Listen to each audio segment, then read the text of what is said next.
नमस्कार दोस्तों, स्वागत है आपका हमारे इस यूट्यूब चैनल पर। दोस्तों, आज हम बात करेंगे गुड एंड सर्विस टैक्स यानी जीएसटी। जीएसटी क्या है, क्यों और कब लागू हुआ, registration schemes and dealers and प्रकार एंड टैक्स स्लैब। दोस्तों, जीएसटी से सारी इंफॉर्मेशन आपको इस वीडियो में मिलने वाली है, जीएसटी से रिलेटेड। तो जीएसटी क्या है दोस्तों? जीएसटी एक बहुत बड़ा टॉपिक है।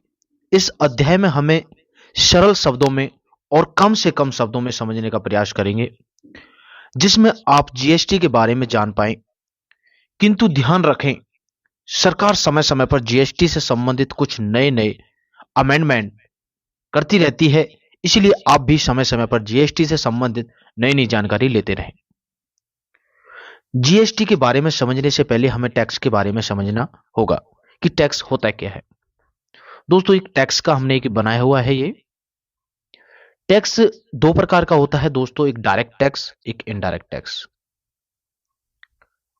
एक डायरेक्ट टैक्स होता है, एक इनडायरेक्ट टैक्स होता है। और डायरेक्ट टैक्स तीन भागों में बांटा जाता है दोस्तों, एक इनकम टैक्स, एक गिफ्ट टैक्स, एक वेल्थ टैक्स। ठीक है। जो सरकार सीधे हमसे लेती है, जो डायरेक्ट टैक्स होता है, जो इनकम टैक्स होता है, जो गिफ्ट टैक्स होता है, वेल्थ टैक्स होता है, ये जो टैक्स होते हैं ये सरकार सीधे हमसे लेती है। और दूसरा जो टैक्स है इनडायरेक्ट टैक्स। इनडायरेक्ट टैक्स जो है ये होते हैं जीएसटी, वैट, एक्साइज ड्यूटी। ये तीन प्रकार के इनडायरेक्ट टैक्स हैं। सरकार हमारे द्वारा खरीदे गए गुड एंड सर्विस पर लगाती है। दोस्तों, जो भी हम माल परचेज करते हैं, सरकार उस पर क्या लगाती है? टैक्स लगाती है। वो टैक्स कौन कौन से हैं? जीएसटी हो गया, वैट हो गया और एक्साइज ड्यूटी हो गया। ठीक है दोस्तों, सरकार को देश की प्रगति के लिए, जैसे सड़क, पुल, स्कूल, अस्पताल आदि के निर्माण के लिए, विकास की योजनाओं के लिए, देश की सुरक्षा के लिए, रक्षा उपकरणों को खरीदने, बनाने के लिए और उसी तरह अन्य सभी क्षेत्रों में कार्य करने के लिए धन की आवश्यकता होती है। इसलिए सरकार इनडायरेक्ट टैक्स और डायरेक्ट टैक्स के रूप में देश के नागरिकों से धन इकट्ठा करती है। इसे हम क्या कहते हैं? टैक्स कहते हैं। भारत में दो तरीके के टैक्स लगते हैं, डायरेक्ट टैक्स और इनडायरेक्ट टैक्स।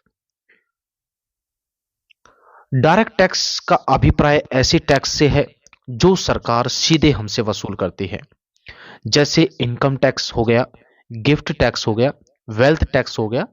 ठीक है। डायरेक्ट टैक्स को समझने के लिए हमको इनकम टैक्स के उदाहरण दे रहे हैं। इनकम टैक्स हमारी आय के ऊपर लगने वाला टैक्स है। इसके अंतर्गत हमें किसी निश्चित सीमा के बाद हमारी जो आय होती है उस पर किसी निश्चित दर से सीधे सरकार को टैक्स देना होता है।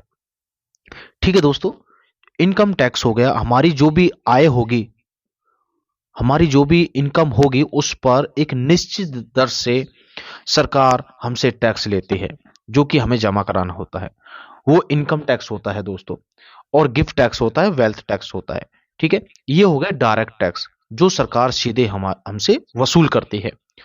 उसके बाद में इनडायरेक्ट टैक्स। इनडायरेक्ट टैक्स से अभिप्राय ऐसे टैक्स से है जो सरकार सीधे हमसे वसूल नहीं करती, बल्कि जब भी हम कोई वस्तु खरीदते हैं या किसी से कोई भी सेवा लेते हैं, उसके बाद वह व्यापारी या सर्विस प्रोवाइडर जब हमें उसका बिल देता है तो उसमें माल या सर्विस के मूल्य के साथ कुछ टैक्स भी जोड़ता है और बाद में वह व्यापारी या सर्विस प्रोवाइडर हमसे वसूला गया टैक्स सरकार को देता है। इसी तरह के टैक्स को इनडायरेक्ट टैक्स कहते हैं। इसके अंतर्गत जीएसटी आता है, वैट आता है, एक्साइज ड्यूटी इत्यादि आते हैं। जीएसटी में हमारा देखो, हमारा सीजीएसटी, एसजीएसटी, आईजीएसटी, ये तीन टैक्स होते हैं। जो भी हम माल किसी से परचेज करते हैं वो प्रोडक्ट के अनुसार 18% जीएसटी लगाता है, कोई 6% जीएसटी लगाता है, कोई 12% जीएसटी लगाता है। तो ये कौन से टैक्स होते हैं? हमारे इनडायरेक्ट टैक्स। दोस्तों, इस वीडियो में हमने आपको बताया भारत में दो तरह के टैक्स होते हैं, डायरेक्ट टैक्स होते हैं और इनडायरेक्ट टैक्स होते हैं। डायरेक्ट टैक्स हमारा income tax and gift and wealth है और इनडायरेक्ट टैक्स हमारा जीएसटी एंड वैट एक्साइज। ये दो तरीके के टैक्स हैं, ये डायरेक्ट टैक्स है और ये इनडायरेक्ट टैक्स है। डायरेक्ट टैक्स सरकार सीधे हमसे लेती है और इनडायरेक्ट टैक्स सरकार हमारे द्वारा खरीदे गए माल पर टैक्स लगाती है। उसके बाद दोस्तों